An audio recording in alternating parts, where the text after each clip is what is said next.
Hi అండి, నమస్తే. Welcome to read with Yashu. నిన్నటి భాగంలో దేవేంద్రుడు బ్రహ్మాది దేవతలందరూ కలిసి హరిని స్తుతిస్తున్నారు. జ్ఞానస్వరూపుడవు పరమాత్ముడవు అగు నీవు శ్రీకృష్ణ రూపమును దాల్చి రాధతో కూడి విహరిస్తూ అనేక లీలలను వెలయించితివి. అట్టి నీకు నమస్కారము. ఓ లక్ష్మీపతి, జైన రూపములో బుద్ధ రూపములో నిగూఢమగు అవతారమును దాల్చి నీవు వేదములను నిందించి యోగాచార్యుడవైతివి. అట్టి నీకు నమస్కారము. అనంత శక్తి స్వరూపుడవగు నీవు కల్కి రూపమును దాల్చి మ్లేచ్చులను అంతమొందించి సద్ధర్మము స్థాపించదవు. అట్టి నీకు నమస్కారము. ఓ ప్రభు, మహాత్ముడగు కపిలుని రూపము దాల్చి సాంఖ్యాచార్యుడవై సాంఖ్యయోగమును దేవహుతికి బోధించిన నీకు నమస్కారము. ఏ జ్ఞానముచే అంతఃకరణం మిక్కిలి ప్రసన్నమగునో అట్టి పరమజ్ఞానమును బోధించువాడు సృష్టి స్థితిలయకర్త జ్ఞానస్వరూపుడు అగు పరమహంసకు నమస్కారము.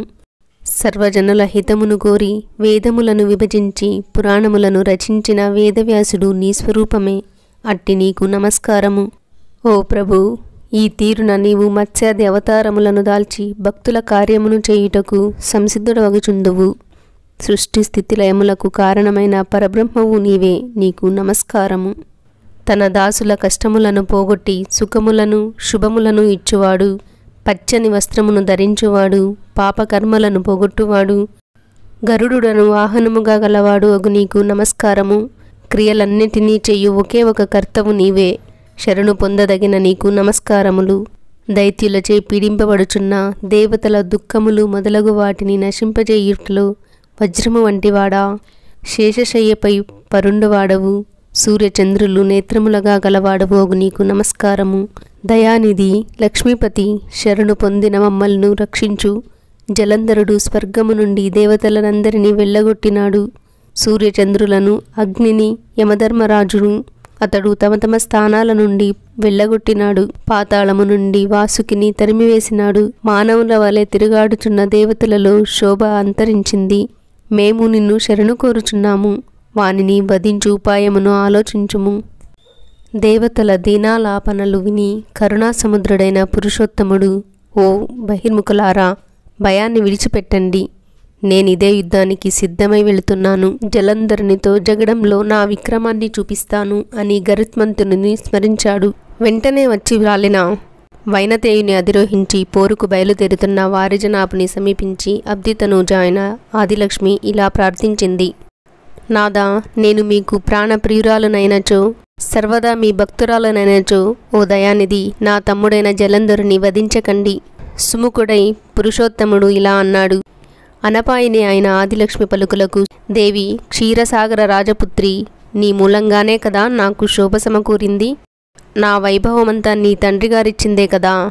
నీ మాటను నే కాదనగలనా? మరొక్క మాట, జలంధరుడు రుద్ర తేజోద్భవుడగుట వల్లను బ్రహ్మవాక్కు వల్లను నీ అనురాగం వల్లను అవధ్యుడు. చింతమాని సంతోషంగా ఉండు. అప్పుడు ప్రాణవల్లభుడు తన మాటను మన్నించినందుకు పరమానందభరితురాలైన పద్మ సవిలాసంగా నాదుని వీక్షించి శుభాన్ని పలికింది. లోకంలో ప్రాణవల్లభ అయిన భార్య మాటను కాదనగలవాడెవరు? వెంటనే అచ్యుతుడు ఆయుధాలను ధరించి వైనతేయుని అధిరోహించి ఇంద్రాది బృందారకులతో కూడి దానవుల స్కందావారానికి వచ్చి చేరాడు. గరుత్మంతుని రెక్కల సుడిగాలి విసురుకు రాక్షసులు పెను తుఫానుకు ఎడారిలో రేగిన ఇసుకల మీదకెగిరి కింద పడ్డారు. ఆ హఠాత్ సంఘటనకు ఆశ్చర్యపోయిన జలంధరుడు విస్మృతుడై క్షణంలో తేరుకొని తన గదతో గరుత్మంతుని తలపై మోదాడు. మోది కయ్యానికి కాలు దువ్వుతూ వచ్చిన వేలుపులను చూసి కన్నుల నిప్పకణికలు రాలా, మాటలు మంటలు రేగా, జబ్బలు చెరిచి బొబ్బలు పెడుతూ పుడిమి వడకగా కాలుతో నేలను తన్ని తన రక్కసి మూకల పోటుబంటులైన శుంభ, నిశుంభ, తామ్రాక్ష, ధూమ్రాక్ష, కాకరాక్ష, ఖడ్గరోమ, కాలనేమి, కాలకేయాదులను ఆలంలో నిలిపి తన చేతి ఆయుధాల తళతళలు నింగిని తాకి పెక్కుబంగుల మెరియ రౌద్రోద్రేకంతో సముద్రంలా విరుచుకుపడుతూ శూలపాణి అయి ఆహవంలో అకాల రుద్రుడై నిలిచాడు జలంధరుడు. రౌద్రం రూపుదాల్చినట్లున్న అతనిని చూసి దేవతలు కంపించారు. కానీ వారిజాక్షుడు మన పక్షాన రక్షకుడై ఉన్నాడని అంతలోనే ఊరట చెందారు. వియచ్చరులు అచ్చరవంద దేవదానవ సంగ్రామం ప్రారంభమైంది.